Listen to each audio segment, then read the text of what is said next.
we got a fresh coating of snow, and it's time to talk about the future of this truck. She went with me on a snowmobiling trip with my buddies, stayed at a cabin in this little town called Trout Lake. It's on Mud Lake, but the town's called Trout Lake. And it put in some work for me. Did 970 miles over, we drove straight up there and then drove straight home. So about 970 miles of driving. It's a pretty normal trip for driving up north, between 700 and 1,000 miles. It's kind of a normal deal. And she's done that a lot of times. I've gone up 3 weeks in a row now. So the truck's fared very well over my ownership, as I just made a video about. You can check that out. Do have some rust, some aluminum corrosion. So yeah, the future of this truck is dictated by me wanting to modify it to be a little bit better at what I do with it. I got buried, and we took a wrong turn while we were coming out of the cabin on the way home. And my buddy's like, "Oh, take this way. I used to go this way with my grandpa all the time." Well, turns out from last time he's been up there and this time, things have changed a little bit, and they made the road into a snowmobile trail. Well, it wasn't marked as a snowmobile trail until we passed a little bridge, and then it got a little snowy, and we're like, this is weird. Then we went a little farther, and it started to be like a trail, and we're like, this is wrong. And then I saw snowmobile trail markings. Turns out it was an ORV trail, and obviously groomed to be a snowmobile trail.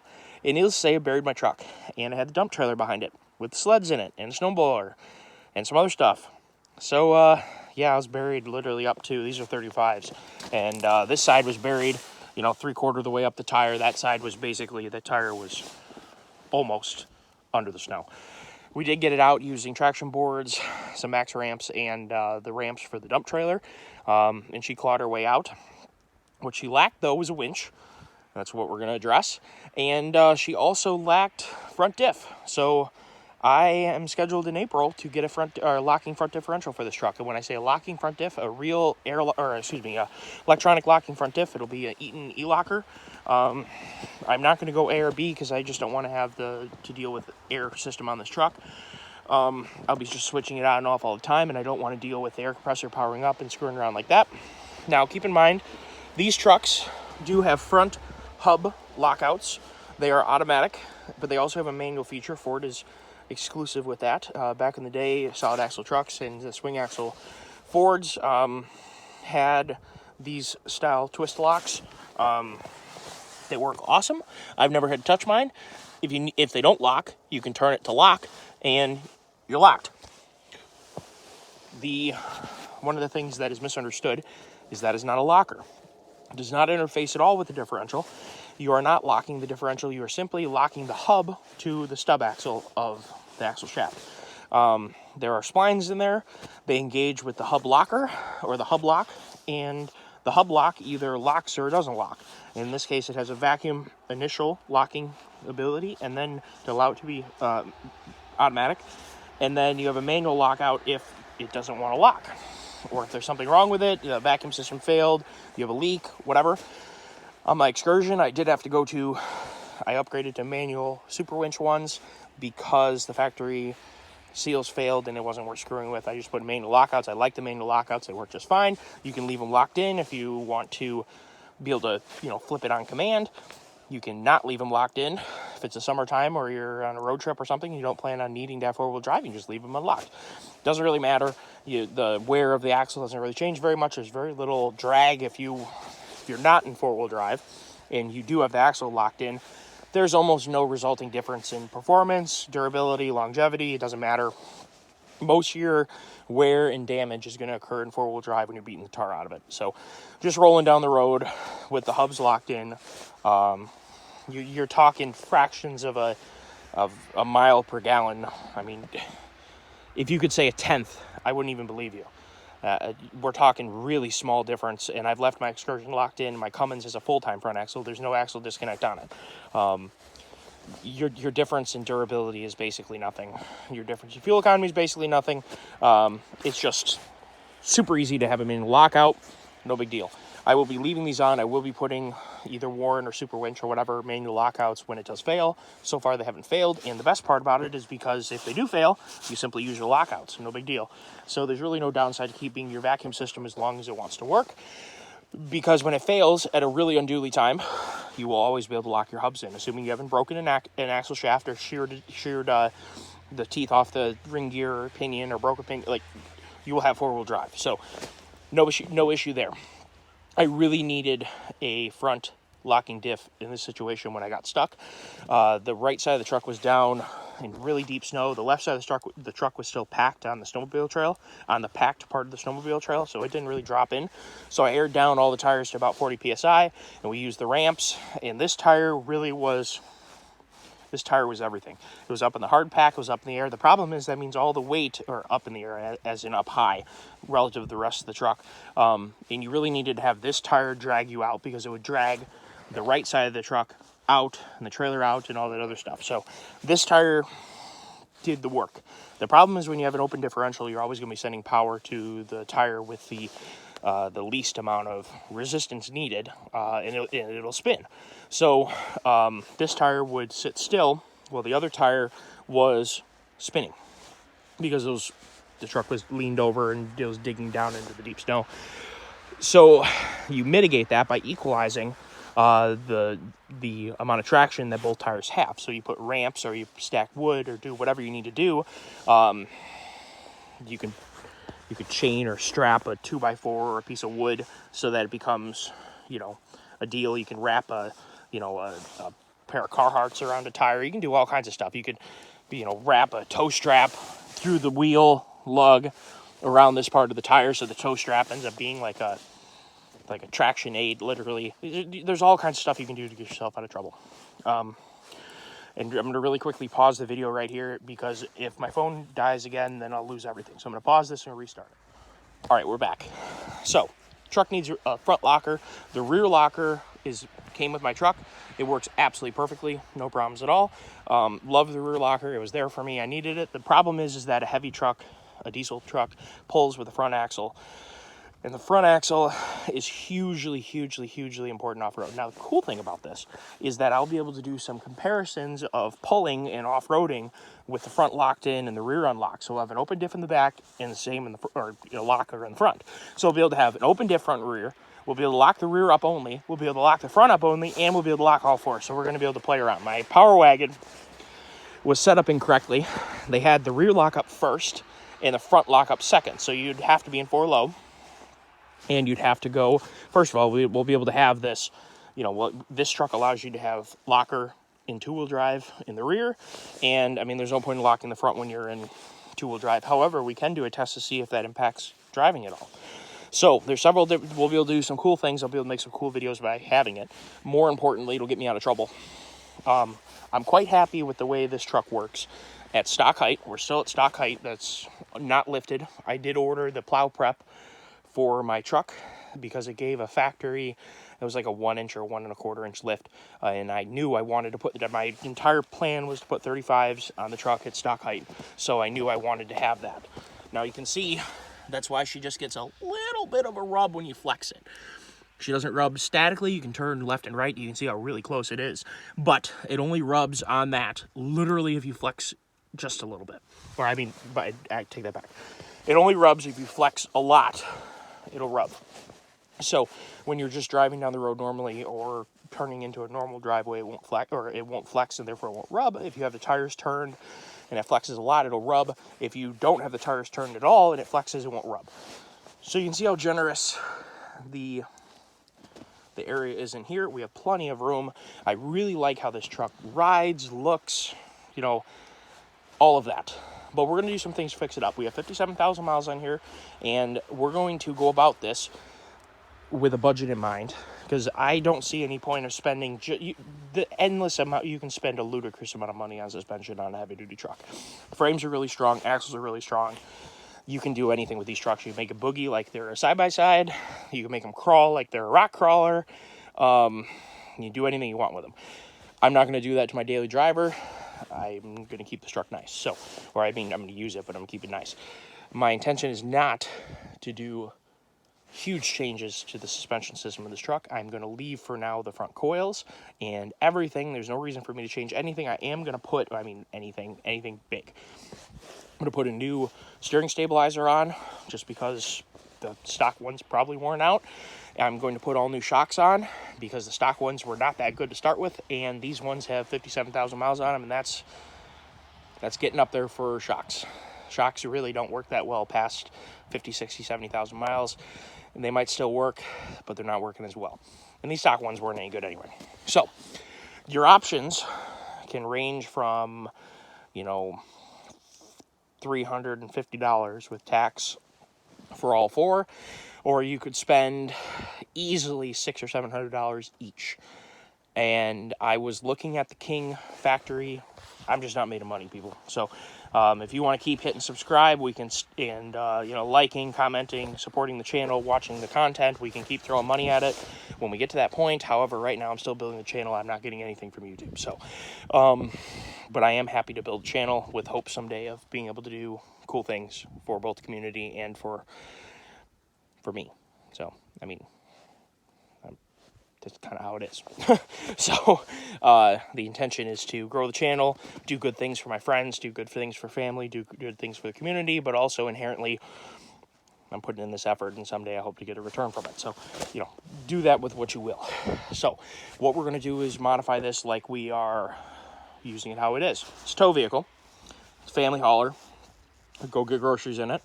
I tow, I'm not going to say for profit, but I mean, I move things, and I move my own toys and do that kind of thing. So I do not want to lift it too much because that just makes it hard to put the baby in the car seat. I don't really need to lift it because I have plenty of room. You always lift a vehicle in accordance to two things. Clearance, in some cases water. Mud trucks are really tall, not because they need to have tire clearance, because you can clearance for tires pretty easily. They're lifting to keep the engine and the driveline out of the water. So that's one reason why you lift a truck. In this case, or in another case, you lift to fit tires. And to have the suspension travel you need to have up and down with the tires that you've selected. If you have the suspension travel you need with the tires that you have, and you don't need to clear a whole ton of water, you don't need to lift your truck. So lifting, there are pros and cons. You can easily lift and improve ride handling and dynamics in a lot of ways, especially if you increase the track width of the truck. I have increased track width by going with wider offset tires. You can see how they stick out a little bit. So I'm getting the dynamic improvements without having to lift it. And I like zero offset wheels for that reason. It gives you a little bit more track width without having very much adverse effects on like bump steer. And also they turn still very well. So, and by the way, I'm sure someone's noticing, yes, the amp bars are down. I need to lube them. Time is a bear. I've done 3 trips, probably almost 1,000 miles each. So basically we're talking the last 3 weeks, the truck's driven 3,000 miles in snow and ice and salt. I need to lube them. It is what it is. I haven't really ever had a problem with them. It's really just, they need to be cleaned out with brake clean or other kind of penetrating oil, and then lubed up. I use like a Molly spray lube, or lithium. I think it's lithium spray grease stuff, and it works just fine once you get them cleaned up. Now, the other thing, there could be literally ice packed in them. I don't see it from right now, but just trust me, they haven't been too big a problem, but you do need to lube the points. I really wish they would have put grease certs on them, but I'm sure someone was noticing that, so it's been cleared up. I am not going to lift for reasons of I don't want the front end to go in the air anymore, and I don't want to need to run 37s because I don't want 37s. I don't need 37s for what this truck is doing. I was almost as buried as I've ever been in that snow situation, and we got out just fine using 4 ramps and good driving and common sense and whatever. The truck performed really amazingly. It was about 2.25 miles of basically snow wheeling with a dump trailer behind you on a snowmobile trail, and I got buried 3/4 of the way down it, got myself out, limped the rest of the way out very smartly, and then was able to get back on the road with some creative driving and full throttle, and yeah. So the truck is performing very well, and again, I'm going to shut it off so I don't lose this, and we'll start another video. So hold on. All right, we're back online because the phone likes to die in the cold because it's really cold here. I have 100% battery, or at least I did, and I'm sure it's dropped 50% already because it's quite cold. So I'm putting on Rancho 9000 XLs. I've just ordered them. They are really good shocks. They do have compression adjustability. I had them on my excursion, and I loved them. They have really big shock shafts. I never bent one. I never broke one. And I put about 80,000 miles on them. They probably needed to be replaced, but all of them still had compression. However, they weren't as stiff as they were when they got put on. Shocks wear, guys. They lose the pressure, and they should want to stay fully extended and be hard to close. If you can close a shock by hand, it's shot. And if it doesn't open back up after you close it, it is double, triple shot. It should be really hard to close. They do provide literally spring, I'm not going to say spring rate, but they don't want to be compressed. So something to keep in mind. I'm sure these shocks aren't shot, but I'm going to bet you they're worn out. So anyway, I am not looking to put crazy amounts of money into a truck. The other option is like a Fox internal floating piston IFP shock, and they're, I don't want to say they're bad because they're not. It's just they work well for crawling and they work well for low speed stuff. They don't respond very well to high speed impacts. They're not, and not saying that the Ranchos are. I'm just saying that you're paying $199 a shock, so you're basically going to be in $800 before tax, and you're not really getting very much. The Kings, I think, were $800 or $900. Oh, no, they weren't. I think they were $299 each. So now you're talking a little bit over $1,000 with tax, and you're getting something that is a pretty good shock. But I'm just not looking to put $1,000 into shocks right now. I am going to be in like $400 and something for the Ranchos. And like I said, I've had really good experience with them. They handle weight very well. They tow extremely well. And more importantly, they handle extremely well off-road. Rancho does make entry-level shocks. I think these are Ranchos. Chevy uses Ranchos. Keep in mind, Chevy makes the Geo Metro back in the day, and they also made 1-ton diesel pickups. In the same way, Fox makes entry-level shocks. They make really high-performance stuff. King makes entry-level shocks, somewhat, not really, and they make really high-performance stuff. There's Pro Comp makes entry-level stuff. They also make now fairly high-quality stuff. Skyjacker, in Icon especially, they make entry-level stuff. They make really high... You get my point. Don't just look at a name and think that they're all junk just because they make entry-level stuff. Same with guns. Same with a lot of things. I'm sure if you're a girl and you know about hair care products, I'm sure that hair care companies that make high-quality stuff also make entry-level stuff. So Rancho is considered to be an entry-level brand. They do have fairly high-quality shocks. Same with Blistine. I was looking at 5100s, but I had a hard time finding shocks for no lift.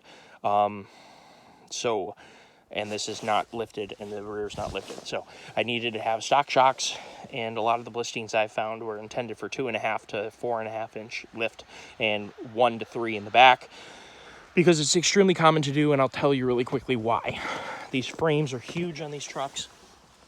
It's probably got 10 inches of honest frame, and the axle is absolutely massive on these trucks, so the up travel is really limited. This is sitting at ride height right now, about an inch or so between the bump stop, maybe 1.25 inches.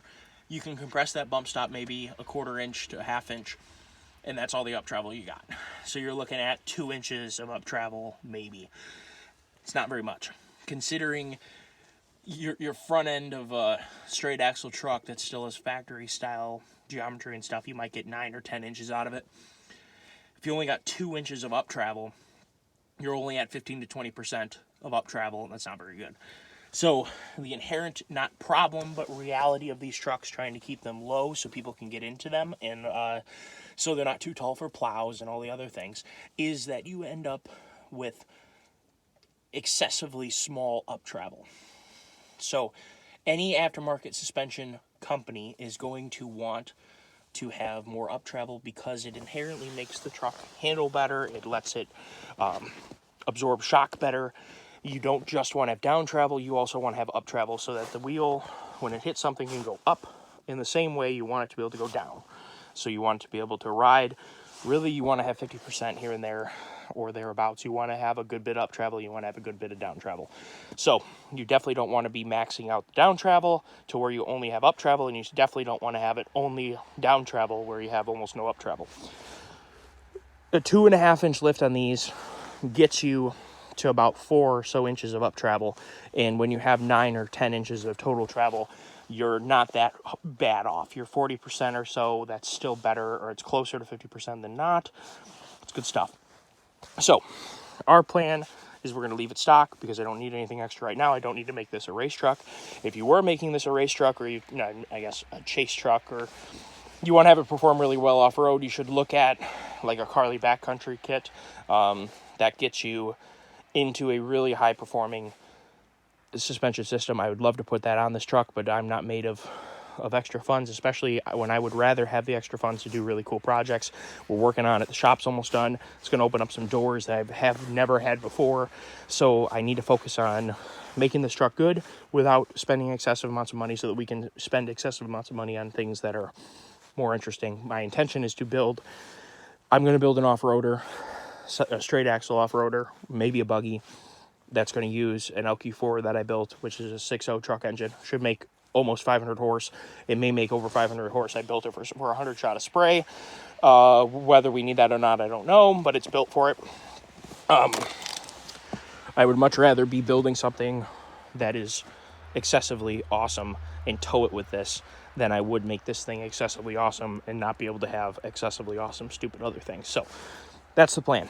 We're going to build an off-roader this year, and it's going to use that motor, probably a 4L80E, with a 3000 or 3200 stall converter, and a Super Duty front axle, a Super Duty rear axle, 4-link coilovers, good stuff. Whoops, Hydro Boost, hydraulic steering, the good stuff. So, fully hydraulic steering, not hydraulic assist. So, when you get into modifying things, it can get really excessive. You get to the point where it's like, oh, I've done this, so now I have to do this.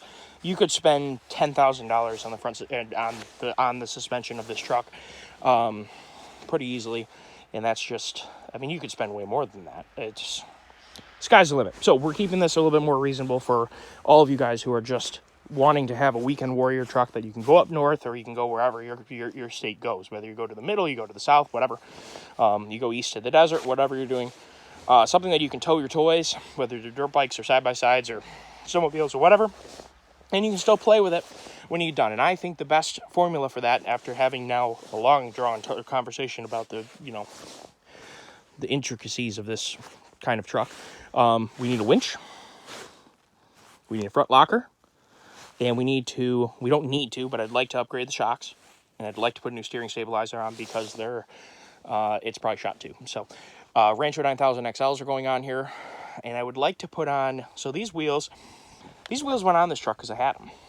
I've had them for a long time now, and they've been through several winters. I probably got these about 2018. They were on my Excursion first. They were on this truck, and then they're on this truck right now and on another set of tires. So there's been, I think, 3 different sets of tires on this truck now. 2 on my Excursion, and then the 1 pair of grabbers that you guys first saw on this truck came over to this truck. They had about 5,000 miles on the Excursion before they came here. And then now it's got the Nittos on them, and I really like the Nittos. They really perform awesome in all conditions. They're wearing really well. I probably have 12,000 miles on these tires or so. Look how good a shape that tire's in. 52 front, 50 rear.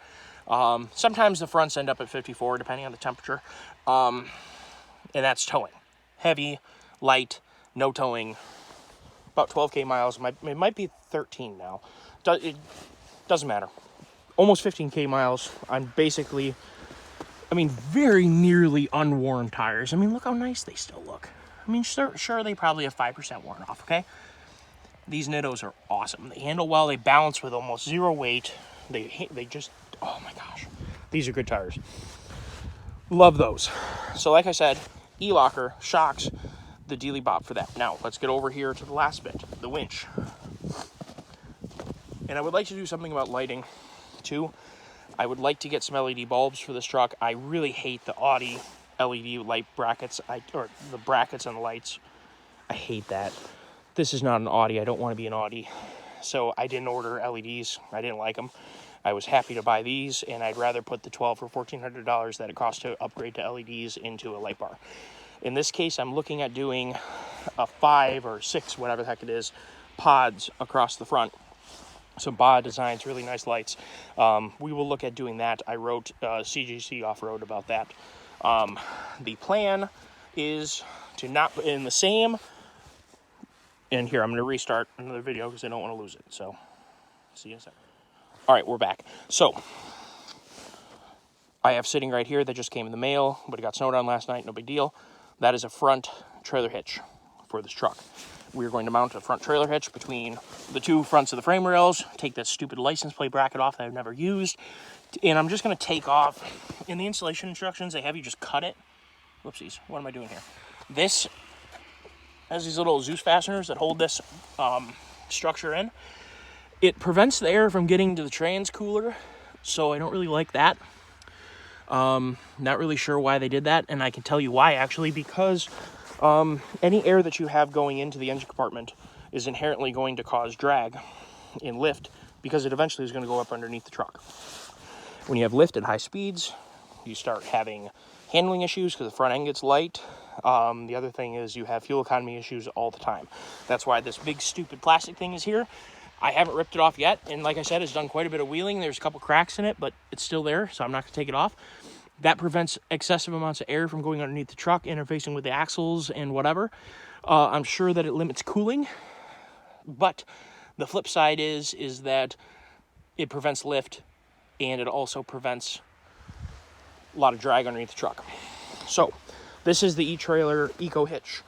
Hopefully it'll work out okay. It's rated for 10K of straight line pull. I hope that it'll be enough. I'm planning on putting a 16.5 Warn on here, and it's going to be on a quick connector so that I can put it in the back, so I can have a winch in the front, a winch in the back, and when I'm not using the winch, it goes in the toolbox, so it's locked and not sitting out in the truck. The other thing I'm trying to avoid is having excessive amounts of weight up front, because that's just unnecessary.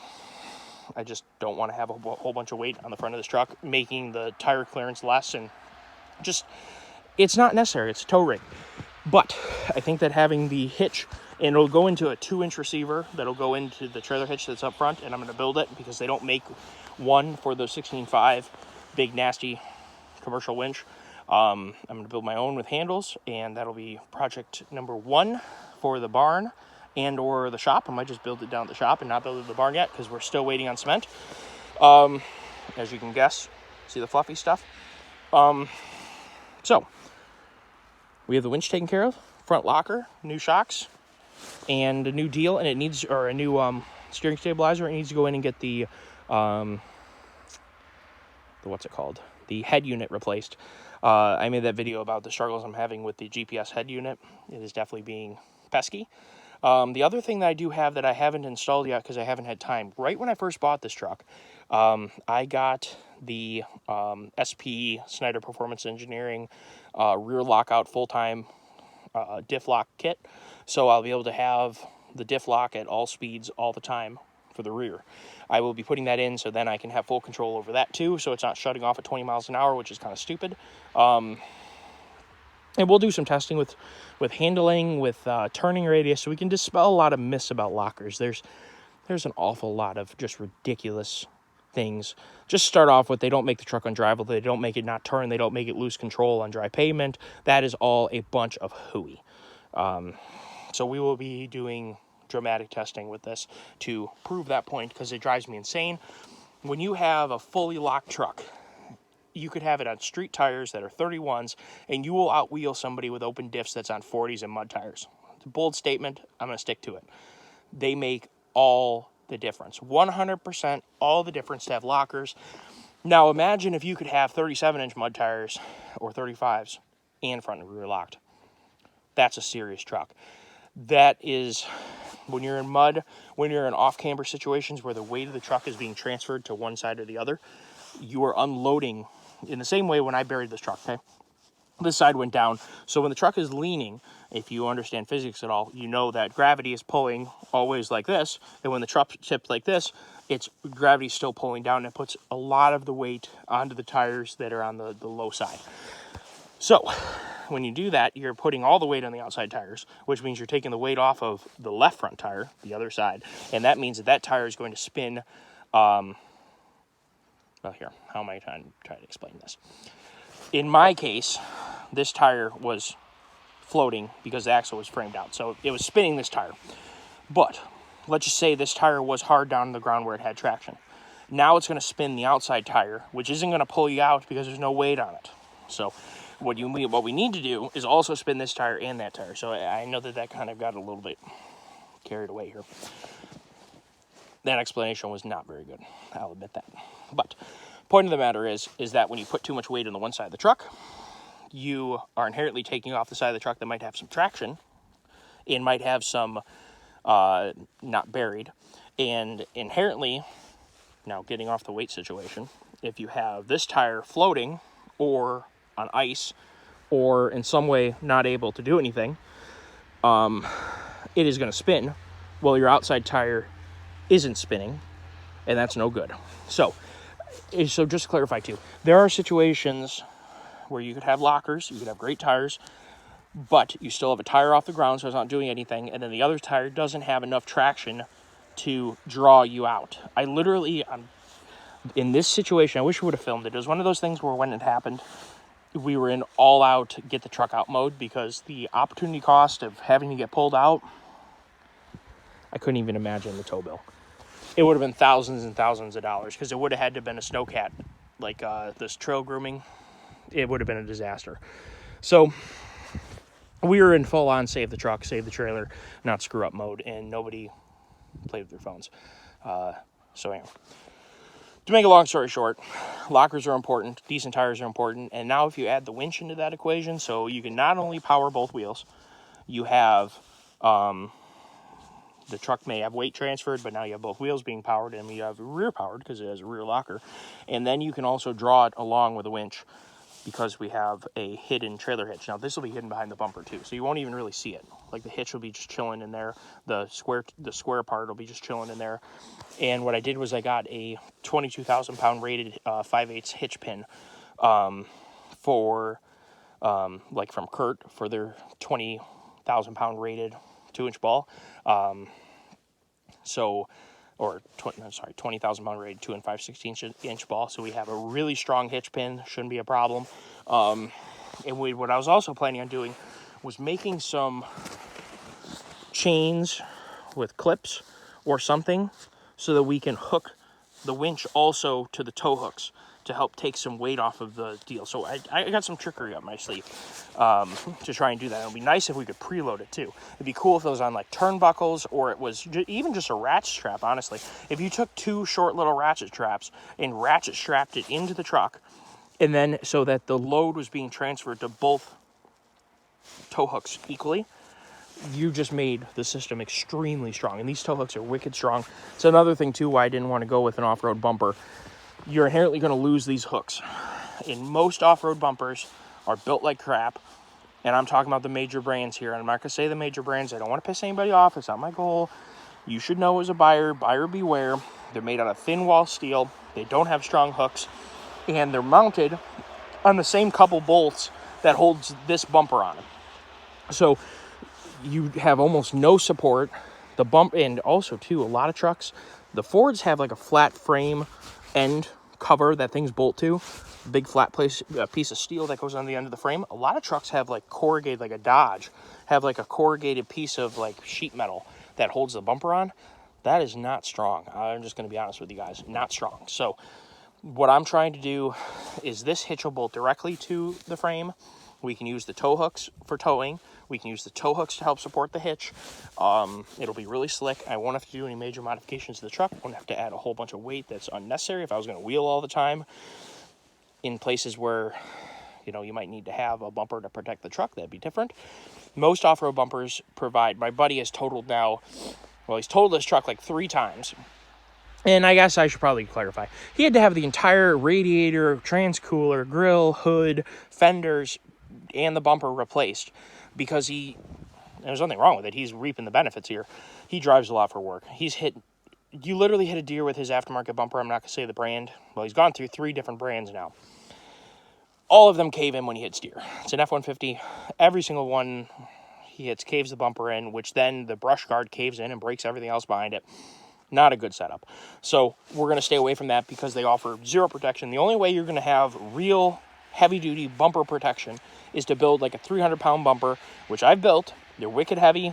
They look not good from a, you know, sexiness standpoint. But from a beast standpoint, holy mackerel, they are beasts. So you either build a beast, or the Warrens, I will say the Warrens aren't too bad. They're fairly beastly. There's a couple of them that aren't too bad. But again, you're adding a whole bunch of weight to the front of your truck. Your ball joints are going to see it. Your shocks are going to see it. Your frame's going to see it. Your tires are going to see it. Your brakes are going to feel it. Your truck's going to feel it. It's going to change your cooling. There's a lot of things about adding a front bumper that are things to consider, and I just don't want to change the truck too much. This is supposed to be my nice truck, but it needs to also be able to go on trips with me and do awesome off-road truck things when I need to have it do them. I try to stay out of trouble, but inherently you'd get yourself in trouble, and that's what I learned this past weekend was I got myself in trouble. And the only reason I got it out was having the dump trailer with me. Had I not had the dump trailer with me, 2 ramps would not have been enough. All 4 tires needed to have traction aids. Yeah, we could have used Carhartt, so we would have ruined our coats. But you can tie coats. You can use your arms, and you tie them together in knots, overhand knots, into the wheel, into the spoke. And then the coat goes on the tire portion, and it offers some extra traction and stuff. You can air down farther. I aired down to 40 psi, which isn't that much, but considering I was towing a decent amount, had 3 guys in the truck, including me, and all our gear, helmets, all that crap, I was aired down a fair bit. You could feel how low the tires were driving into town afterwards to go get aired up again. So there's a situation that occurred that, and I usually have a power tank with me. I took it out of my toolbox because I knew I was going to bring a chainsaw and extra things and extra waters and tools and whatever. So I took it out, not thinking I'd need it. Well, I needed it. But that's okay. I found a gas station with fuel. So that is the future destination of this truck. We're going to have a winch. We're going to have a locker. We're going to have shocks upgraded. We're going to have steering damper upgraded. And we're going to get the no-spin kit on the rear so that we have full locker, all speeds, all the time. That'll get taken care of. I'll get that done. And I'm hoping to have some light bars that are going to be, or light pods that are going to be mounted to my overhead aux light. So we're finally going to make some changes. It's been a lot of years. The truck's almost paid off. I'm out of warranty. There's going to be some changes. There's going to be some performance changes that I'm probably not going to have any publications with because I don't want to get into that. This is, I'm trying to keep my channel about off-roading and enjoying the outdoors in Michigan and just all of our outdoors opportunities here. I don't want to have, there's plenty of diesel truck performance channels for that. I would rather stick with off-road performance because it's very legal to modify your truck to off-road. Let's put it that way. Don't want to play that game. We'll probably be doing an emissions intact tune, but it's just not something that I kind of got a little burned on diesel performance because it's just such a mess. There's so much government overreach and there's so much just unnecessary negative stigma from people who don't know what they're talking about. They have no applied mechanical knowledge and they're making opinions and deriving opinions based upon their ignorance. So we're just gonna not do that. Not doing it. We are going to talk about off-roading. We are going to keep exploring Michigan. We're going to keep exploring, just like I talked about when I first started the channel, trailheads, opportunities, points of interest.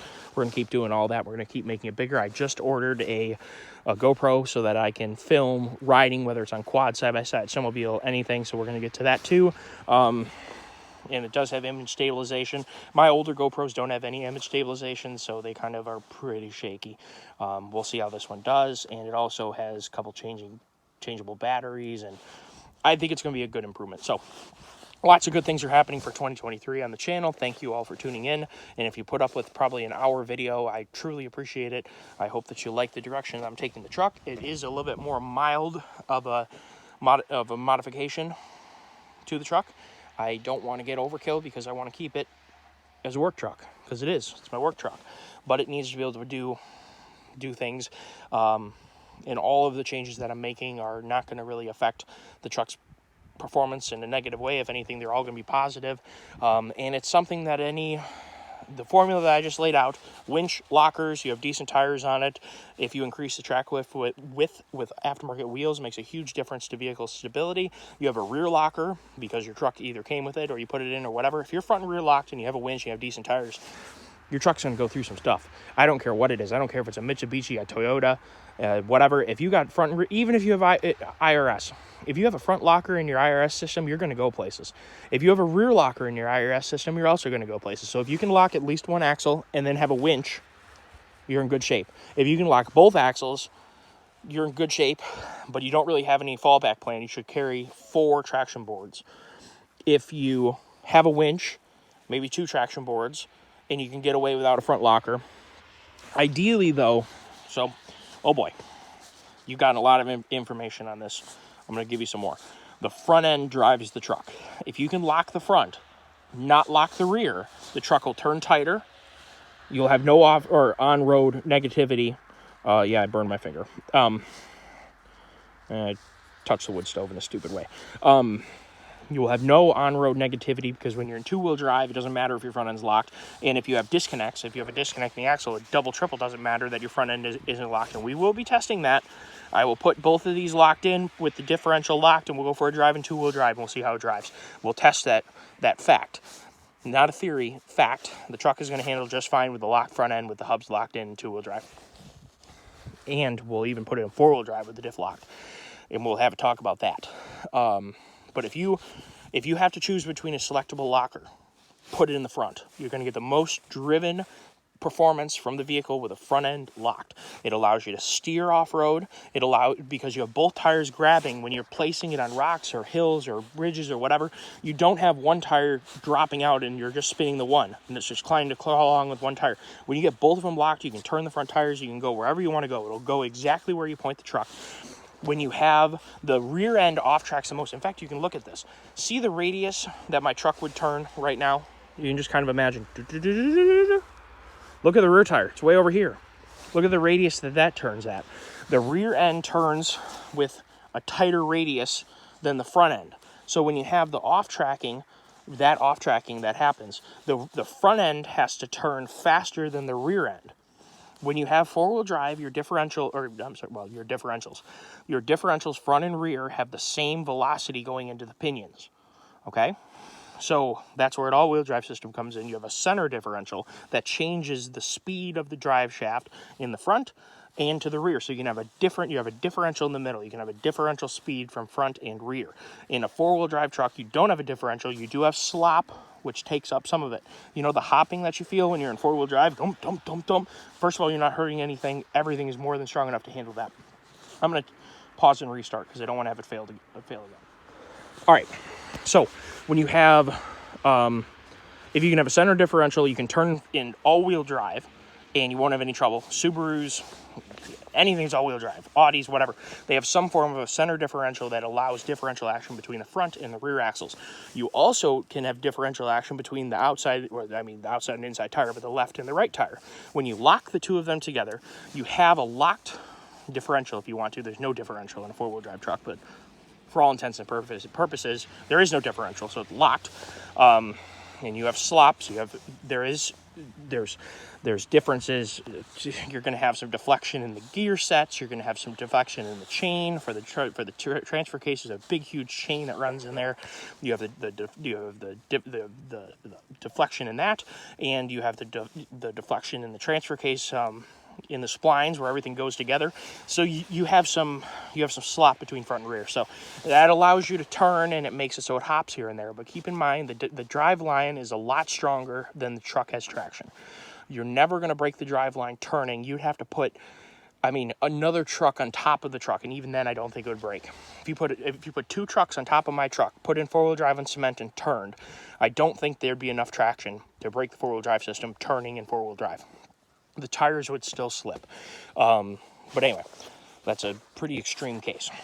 But if you can have the front end locked, you're still going to turn tight because the 2 rear tires turn hugely different than the 2 front tires. So by having them unlocked, it allows them to turn at their crazy differences.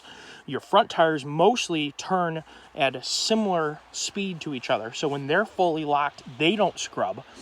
And the only scrubbing you're going to have then is the inherent scrub that you already have between front and rear.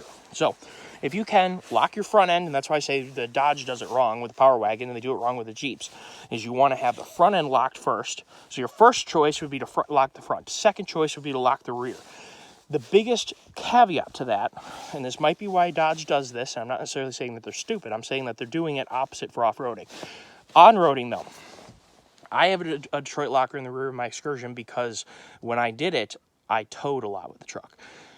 You really want to have a locked rear when you're towing, because on a boat ramp, which is the main reason that I have it, on a slippery boat ramp, because you're on a hill. It's the same concept of when the truck's tipped, gravity's still pulling down.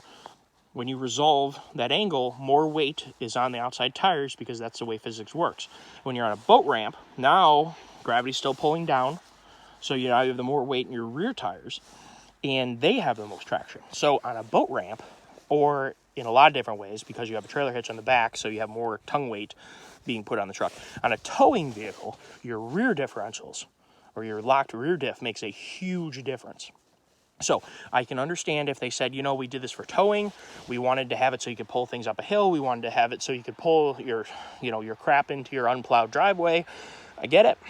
So in that way, that's fine. If you have an unloaded vehicle or a truck that doesn't have a trailer behind it, your best bet is to have the front locked and the rear unlocked if you have to choose one axle that isn't locked. So keep that in the back of your mind, and we will be testing that. We will be doing that with this new setup. So that'll be coming in April, I hope. That's what I'm scheduled for. Hopefully they have it. They're going to check the U-joint on the inner axle, check the ball. When it's going in there, the front axle is just going to get checked over. There's nothing wrong with it. But this truck has had an exceptionally, I'm not going to call it, I'm going to say abusive, but well-maintained. This truck's been through some stuff. I got dirt up in between the body and the fender. So this truck's been around, so it's going to get checked over because I want to keep trucking when I'm 1,000 miles away from home. I don't want to have this thing screwing me over. So that is the update. That's where we're going with the truck. If you like that direction for the channel, hopefully you learned something about off-roading and differentials, and maybe you picked up something about recovering and some of the things that you can do with that. So hopefully it's an interesting video. If you guys enjoy it, leave a comment. Feel free to ask a question. Constructive criticism is appreciated. Unconstructive criticism, well, YouTube filters that out anyway. So if you just hate me because you hate me, then I won't even see it. So have a good day, if that is your deal. I've gotten some messages from people that are extremely positive, make me feel really good, and make me feel that what I'm doing is making a difference to people. So keep tuning in, keep subscribing. We'll keep doing cool things, and hopefully we'll get that buggy going. And I need to get my jet boat done. So the main thing that needs to happen this spring is I want my jet boat in the water, even if it's not, it won't be repainted, I'm sure. The interior won't be nice, but I want to get it working. So the jet boat is another thing that needs to happen as soon as I get cement. The boat's going in the barn, the engine's going in the boat, we're going to get rigged. So that's job one. Well, I guess when I say job, I say that all the time. Everything is job one around here. So it's an important thing that's going to happen. I'm hoping over the next couple of weeks is to get this put onto that and get the rear differential thing wired up. The shocks are on the way. I need to order still the front deal because I wrote CJC about getting the pod lights for my truck. So hopefully in the next, literally over March, we'll have that on. I'll get to building the trailer hitch or the trailer mount to run the winch. I'll get the winch ordered, and we'll get the rear end full-time locked. And I'll tell you right now, it's not a need. I bought it thinking that I'd really need it. The 20 miles an hour does everything that I've ever needed it to do. But I'm going to put it on anyway. I already bought it. It's already paid for. It's been sitting here. Or it's been in the truck now for 3 years. I just never hooked it up. So I'm going to get that hooked up, and we're hopefully going to get the lights hooked up, and I'm going to get prepared to get this truck wired up to receive the winch or to run the winch. So those are the first couple things, and then we'll be getting ready to get, hopefully I'm going to have the E-locker on an overhead auxiliary switch too. So hopefully we're going to get that all figured out. Michigan is still really snowy, as you can see. As there's just a drift sitting on top of my truck. So we'll get there. So thank you guys for watching. It's a long video. Hopefully you enjoyed it. Have an awesome day. Please remember to like and subscribe. Leave a comment. Ask a question. I love it. Please, thank you for engaging. I have a good time with it. Thank you. Bye.